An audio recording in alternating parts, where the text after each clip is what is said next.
It's the start of tornado season in the dead center of America.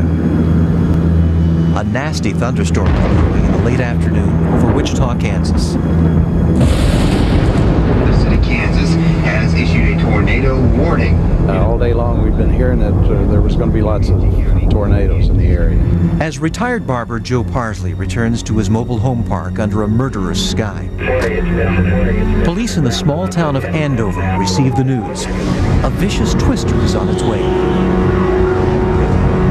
But the town's warning siren won't work. I was expecting that the big siren to go off, which never did. So a police car with sirens blaring speeds to Joe's neighborhood to send people to the community storm cellar. As the monster hits nearby McConnell Air Force Base. Oh God. Oh God.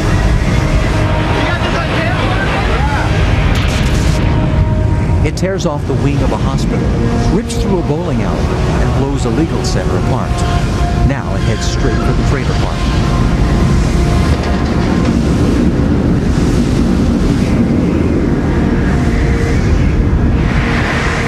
My God, it's gonna hit us! It's coming right for their house. Came outside, I looked to the west. Big, gigantic tornado. I mean, the wall of it walls were straight up and down.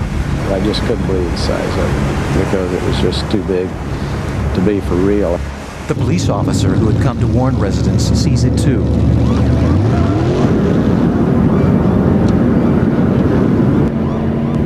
He guns the engine, knowing tornadoes can move across the landscape at 50 miles per hour. I realized that I didn't have time to make it to the tornado shelter. I was watching 2x4s and all that debris fly, and I knew that I had to be in a place that would shield me. The only thing I could think of was my pickup truck. Joe dives under his truck and grabs onto the transmission just as the tornado hits.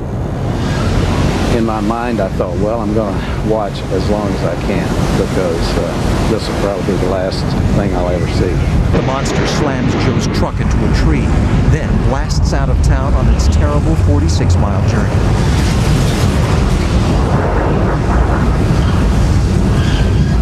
It was like the old devil itself had moved on.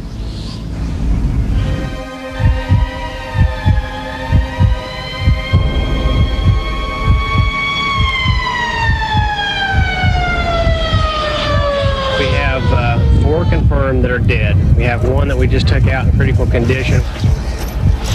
We have 3 that are extremely critical. This violent interruption of small-town life leaves residents stunned.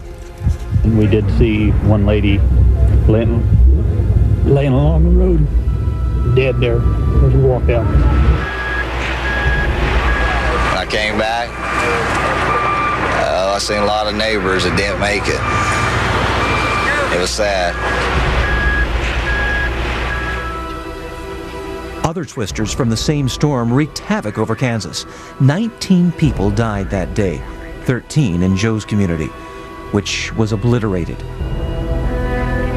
These 2 trailers were completely gone. We could not find any of the remains.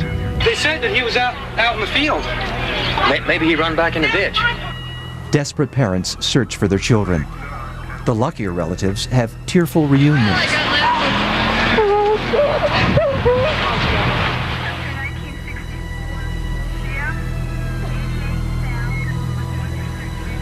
Beneath the wreckage, pinned under his truck, Joe sees it all. It was a clean sweep. It was of such gigantic force that it was unbelievable. It definitely puts the fear of God into you. Joe is rushed to the hospital, where the sound of the tornado still rings in survivors' ears. It sounds like a freight train, and it didn't seem like it was ever going to stop. It